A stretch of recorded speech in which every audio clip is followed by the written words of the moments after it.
Hello, friends. This is Dave Hurwitz, executive editor at ClassicsToday.com, here with Daniel Barenboim's complete Warner Chicago recordings. Well, should be complete. That means everything he did for Teldec and Irado and any other Warner label with Chicago and EMI. There was some of that too, not Deutsche Grammophon. There are, 37 discs here, but it seems like there are more because most of these performances seem to go on longer than they should. He was very patchy in Chicago. He really, really was. I mean, Barenboim was one of those guys. Well, he was a reincarnator. You know, there are like some artists who think that they're reincarnations of other artists, like Robert Levin is Mozart reincarnated. Well, Daniel Barenboim was Furtwängler reincarnated. He had a great passion, or has, he's still alive, sort of, a great passion for the German standard repertoire. And that and avant-garde stuff, like Elliott Carter and that crew. When it came to like everything else, he could be, he didn't have much feeling for the French Impressionists or anything French. He wasn't too interested in, God knows, American music. He was from Argentina. His Spanish music was stiff and rather uninteresting. But when it came to the German stuff, he could be transcendental, as he usually was in Wagner. He's just a great Wagner conductor.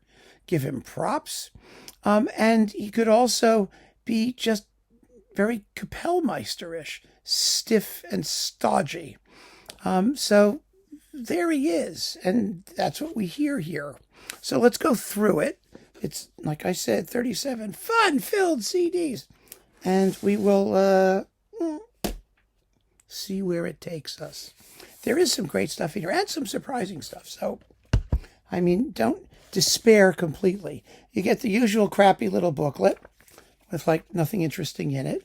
Is there at least a track listing? Yes, there is a track listing. And we shall see what we shall see, what we shall see. All right, let's pick out a pile. Beethoven. Oh, yes, Beethoven. The Missa Solemnis. 84 fun-filled minutes. Not my favorite Missa Solemnis. He could just be so earnest and heavy and lacking in not allowing the music to breathe. You know what I mean? It was always good, but no. This is not fun. Let me put it there. I know the Missa Solemnis is not fun, but it has to be exciting. It has to be, I don't know. Symphony Fantastique with La Marseillaise, sung by Placido Domingo, arranged by Berlioz. It's just, no. Sorry, lacking in passion. Oh, this is a riot. Gershwin Cuban Overture, Bernstein Symphonic Dances from West Side Story, Ravel, Daphnis and Chloe, Suite Number 2, and the Wagner Prelude and Liebestod from Tristan. What the hell? Come on. The Wagner's okay. The rest of it, forget about. Brahms. Okay, his Brahms cycle with the symphonies, Tragic Overture. Fourth symphony comes with the academic festival and the Haydn variations. These all popped out in Irado, and it was interesting to have another Brahms cycle from Chicago. It's not as good as Schulte's. Schulte knew how to just be exciting. Barenboim is dogged. That was the word. I remember when these came out and people listened to them and everyone was like, well, they're just kind of boring. James Levine did thrilling Brahms in Chicago. Schulte did thrilling Brahms in Chicago. Barenboim did not do thrilling Brahms in Chicago. German Requiem. This is good. The Chicago Symphony Orchestra chorus is fantastic. And this is not bad at all. It's a little slow, 77 minutes, but it's beautifully done. I can't really get too upset about it. Thomas Hampson and Janet Williams are good soloists, so that's okay. Brahms Double Concerto, Mendelssohn Violin Concerto with Itzhak Perlman and Yo-Yo Ma. Well, it's okay. This is, it says Mendelssohn Violin Concerto on the front and Stravinsky Violin Concerto on the back. Well, that's interesting. It is the Stravinsky, by the way, that's on here. I don't understand this. I'm missing something and have no patience to care enough about it to work it out. So there you go. What can I tell you? Let's see. What else have we got? Brahms with Vengerov. Well, this is quite good. Oh, this is beautiful. Vengerov is great. Barenboim accompanies well. And you've got the third violin sonata with Alex. Let's see. Is Klein's the oboe.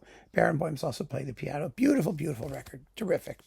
Oh, here's the Elliott Carter Partita, which became part of Carter's Sinfonia. So it's kind of out of date hearing the partita separately. Berio's Continuo and Takemitsu's Visions. I mean, Barenboim's really good at this contemporary stuff. He gets good playing and he cares about the music and he certainly understands it, at least to the extent anyone does, and he does a good job. Corigliano Symphony No. 1. This is splendid. Absolutely splendid. So that's nice. Dvorak, Cello Concerto with Jacqueline Dupre on Warner. I've never much enjoyed this performance. It's sloppy and slow and indulgent and just not very good. And I know people love Jacqueline Dupre, but what can I tell you? It is what it is. Nights in the Gardens of Spain and the Three-Cornered Hat. Well, it's a really good three-cornered hat. This was a shocker. He did a terrific job with that. However, he plays the piano in Nights in the Gardens of Spain. He also did a recording of it with Argerich, which was a big disappointment, by the way. It should be in here somewhere. And Placido Domingo is conducting. And it's awful. It's slow and boring and sloppy and everything's wrong with it. But the Faya with Barenboim conducting is absolutely, the Faya hat, three-cornered hat, is just really, really good. Furtwängler, Symphony No. 2. Yay! This is the one I told him to do. Not that he did it because I told him, but this is when we were at the Cannes Classical Awards. He said he was going to do a Furtwängler symphony. And he was thinking of doing the third. And I said, no! Do No. 2. Fantastic. Better than Furtwängler's. Cleaner, better recorded, of course. Very, very exciting. It's the one to get still. Ludoslavsky, Symphony No. 3, Concerto for Orchestra. These are good. It's modern music, modern stuff. It's accurate. It's very well played. It's the Chicago Symphony, so that's okay. Mahler 5. This is surprisingly good. He did some good Mahler. He did toward the end of his career there. He did a really good 7th as well, I believe, and a 9th that wasn't bad, but this 5th is excellent. It's absolutely excellent. It's a good piece for him, I think, because it has a shape that sort of he plays it with well, he doesn't underplay it. Let me just put it to you that way. And he doesn't rush it. And he gets all of the moods. I guess the piece just works for him. It's really, really good. It's a real underdog of a performance. Das Lied von der Erde with Waltraud Meyer and Siegfried Jerusalem. Just awful. There's something so boring and unengaged in that performance. Waltraud Meyer, too, is just a real on-again, off-again singer. Mendelssohn Violin Concerto, Prokofiev No. 2 with Itzhak Perlman. Yes, his remakes. Perlman remade things. Are they as good as his first versions? Well, you decide. I mean, they're not bad. Ravel, why does he bother? I really don't understand it. We get Daphnis and Chloe Suite No. 2 again. Rhapsody Espagnole, Pavane, Alborada, and Bolero. Nothing worth writing home about. I mean, Barenboim doesn't do sensuality and timbral lusciousness very well. He just doesn't. And that's particularly true here in Scheherazade with the Tsar Sultan suite from the opera. It's well played, but it could be so much more imaginative and atmospheric and exciting, just raw physical excitement. Schoenberg, oh, well, this is fun. You've got Verklärte de Nacht, 3 piano pieces, Opus 11, 5 orchestral pieces, original version, 6 little piano pieces, and Schoenberg arranged by Busoni, piano piece, Opus 11, number 2. I don't know what the point of that was, but yes, it's a good Schoenberg disc. And Sibelius and Nielsen violin concertos with Vengerov, first class. That's very, very good. Johann Strauss. Oh, yes, waltzes and goodies.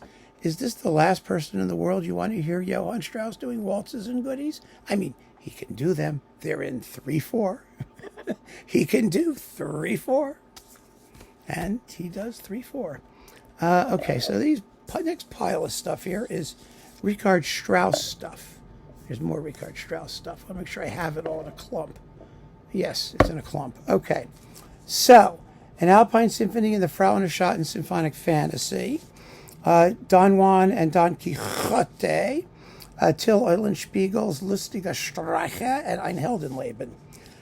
They're all boring. They're just boring. They have no sense of fun. It's all just dogged and earnest and lacking in fantasy and impishness and lightness. And, you know, he should be reincarnating Kempe, not Fort Wengler. Then we've got Strauss Wind Concertos. Well, these are good. You've got the Horn Concerto No. 1 with Clevenger, the Duet Concertino for clarinet and bassoon with, Larry Coombs and David McGill. The sound is not good there. The two wind soloists sound like they're recorded separately or on another week or something. The Oboe Concerto and a couple other little goodies. And, I mean, the solo wind playing is marvelous, but, you know, it's not a disc I think that anyone much cared about. Oh, this one's horrible. The Rite of Spring, Debussy La Mer, and Boulez Notation 7. Well, the Boulez is very good. The Stravinsky is just mincing and elegant and finely turned and totally lacking in savagery. And the Debussy is just heavy and soggy and micromanaged. Okay. Tchaikovsky 456. These were surprisingly good. These are first-class Tchaikovsky performances, all three of them. I am not kidding. It shocked me to death when they came out, but it seemed like Barenboim was able to sort of let himself go and enjoy Tchaikovsky's, you know, hysterical form of lyricism. And he has the orchestra playing terrifically, and the sonics are great, and it's a shock. We also get Beethoven's Pathétique Sonata with Tchaikovsky's Pathétique Symphony, which is a clever coupling. I like that. Verdi Requiem. This is also terrific, except for the ladies. That's the problem. The chorus is great. Barenboim's approach is exciting, but you've got Alessandra Mark and Waltraud Meyer, who are just, I mean, Mark scoops every note, and Meyer sings like a typewriter. She's like, bleep, bleep, bleep, you know, it's weird. It's weird. I mean, Waltraud Meyer, Barenboim loved her and used her for all kinds of things, but she seldom distinguished herself. But the other singers are Placido Domingo and Ferruccio Furlanetto, who know what they're doing, of course. And the rest of it, it's still an exciting Verdi Requiem. Then you've got 2 discs of Wagner thingies, Ring Excerpts with Deborah Pulaski, and Overtures and Preludes. And, you know, Barenboim, you're always in good shape when he's doing Wagner, just about always anyway. And more Wagner, Overture and Preludes Volume 2. Oh, so there's like the Ring stuff, and then Overtures and Preludes Volumes 1 and 2. These are fine things. Then African Portraits. This is by Hannibal Lacombe. Trying to figure out what is going on here in this. Oh, it's got all kinds of people performing. I remember hearing this when it came out. 52 minutes, and it's a what can I say? An occasional piece. That's all I'm going to say about it. It's up to you whether you like it or not. I draw no conclusions. I actually didn't like it, but that's me. Okay, so there we go.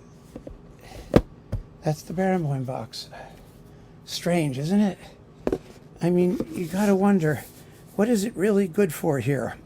Well, it's good for modern stuff. It's good for the concerto recordings with Vengerov, which are in the Vengerov box. It's good for the Tchaikovsky symphonies, which were surprisingly good. It's good for the Three-Cornered Hat, and, you know, a few other objects, but just very, very patchy and it's funny because when this stuff was coming out, I just have to say, it seemed more important. You know, it was major orchestra, major conductor. Everything that they did was taken really seriously. And now that you see it here in a little box, it just doesn't amount to much. It really doesn't.